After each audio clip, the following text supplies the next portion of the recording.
რა არის სამშენებლო ფართი და რაზე უნდა გავამრავლო ის თანხა, რომელსაც გეუბნებათ მშენებელი. პირველ რიგში დავიწყოთ იქიდან, რომ მშენებლობაში არსებობს სამი სხვადასხვა ფართი. პირველი არის სამშენებლო ლაქა, ანუ ეს არის ის ფართი, რომელიც უკავია ამ შენობა ნაგებობას მიწის ნაკვეთზე, ანუ მარტივად რო თქვათ, აი ზემოდან რო შეხედოთ ამ შენობას, რა ნაწილზე დგას, რა მიწის ნაკვეთის ნაწილზე დგას ეს ფართი. ეს ინფორმაცია ხშირად ჭირდება მერიას ან ადმინისტრაციას იმისათვის, რომ მოგცეთ ნებართვა. მეორე არის საცხოვრებელი ფართი. საცხოვრებელი ფართი არის ის ოთახები, სადაც ადამიანი ცხოვრობს, ანუ საძინებელი, მისაღები, კაბინეტი, საბავშვო ოთახი, ანუ აქ არ შედის სველი წერტილები, არ შედის კორიდორი, არ შედის კიბის უჯრედი. რაც შეეხება მესამედ. მესამე არის საერთო ფართი, ან სამშენებლო ფართი.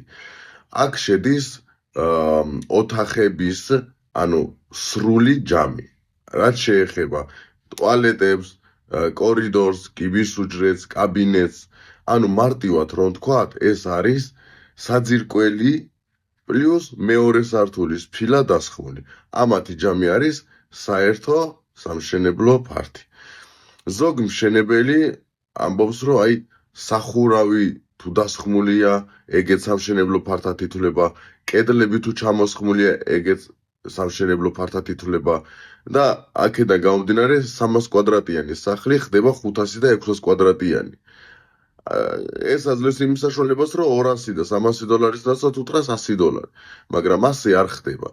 ნამდვილი საერთო ფართი და სამშენებლო ფართი არის საძირკველი, ფილა მეორე და всё.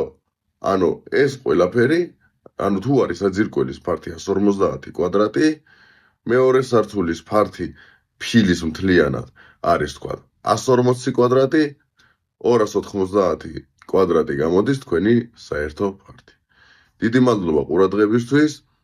გამოიწერით ჩვენი გვერდი, სამშენებლო თემებზე მოგწერეთ და გვიკავშირდით, გამოგვიგზავნეთ თქვენი PDF ფაილი და დაგითვლით თქვენი შენობის ღირებულებას.